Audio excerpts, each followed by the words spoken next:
সহিংসতায় সুষ্ঠু ভোট নিয়ে শঙ্কা জানিয়েছেন জামায়াত আমির ডাক্তার শফিকুর রহমান। রাজধানীতে নির্বাচনী জনসভায় তিনি বলেন, 13 ফেব্রুয়ারি থেকে পাল্টে যাবে বাংলাদেশের চিত্র। তিনি এ সময় দাবি করেছেন যে 4 দলীয় ঐক্যজোট ক্ষমতা থাকাকালে দুর্নীতির সাথে জড়িত ছিলেন না জামায়াতের 2 মন্ত্রী।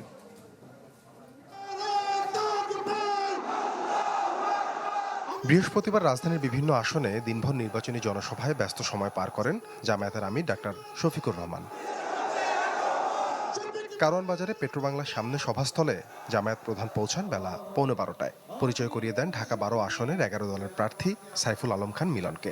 দাবি করেন 4 দলীয় ঐক্যজোট ক্ষমতায় থাকাকালে কোনো দুর্নীতির সাথে জড়িত ছিলেন না জামায়াতের 2 মন্ত্রী। আমরা আশাবাদী 13 তারিখ থেকে বাংলাদেশের চিত্র পাল্টে যাবে ইনশাআল্লাহ। সে নির্বাচন সেই ফলাফল বার্তা দেবে যে এরা কোনো চাঁদাবাজি করে না এবং কোনো চাঁদাবাজি বরদাস্ত করবে না। সাথে সাথে 90% চাঁদাবাজের হাত অবশ হয়ে যাবে।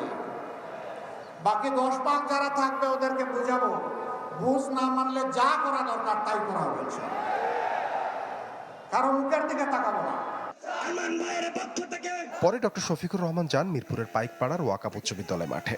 ঢাকা 14 আসনটিতে দাঁড়িপাল্লা প্রতীকে লড়ছেন ব্যারিস্টার মীর আহমদ বিন কাশেম আরমান। তার পক্ষে ভোট চেয়ে হুঁশিয়ারি দেন সহিংসতা আর চাঁদাবাজি নিয়ে। হিরন আরও মিনারেল ওয়াটার মাত্র 50 পয়সায় প্রতি লিটার। কিছু বেবুস শীতের দিনে মাথা গরম করে এখন আমাদের মায়েদের প্রতি অশোভন আচরণ করে। এর বেশি আর আমি বলতে চাচ্ছি না, বেশি বললে কান্না আসে। তারাই আবার বলেন যে নারীদেরকে সম্মানিত করার জন্য ফ্যামিলি কার্ড দিবেন নারীদের হাতে। আপনি এক হাতে ফ্যামিলি কার্ড, আরেক হাতে আমার মায়ের গায়ে হাত, এই দুইটা আমরা দেখতে চাই না। লিল্লাহি তাকবীর। মিরপুরেই দলটির পরবর্তী জনসভা ছিল 12 নম্বরের কেন্দ্রীয় ঈদগাহ মাঠে। সমর্থন চান ঢাকা 16 আসনে জামায়াত প্রার্থী অবসরপ্রাপ্ত কর্নেল আব্দুল বাতেনের পক্ষে।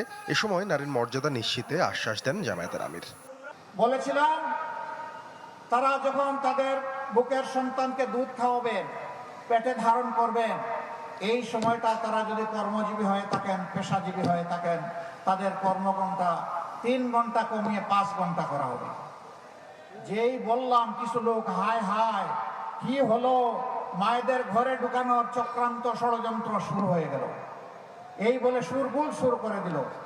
আমি এদের বিবেকের কাছে প্রশ্ন করতে চাই, এরা কারা? এরা পুরুষত্ববাদী, চরিত্রের সাথে যায় না। সন্ধ্যায় দিনের শেষ কর্মসূচিতে জামায়াত আমির যান ঢাকা 18 আসনের বনানীর কামাল আতাতুর্ক অ্যাভিনিউ মাঠে। ভোটারদের সমর্থন চান এই আসনের।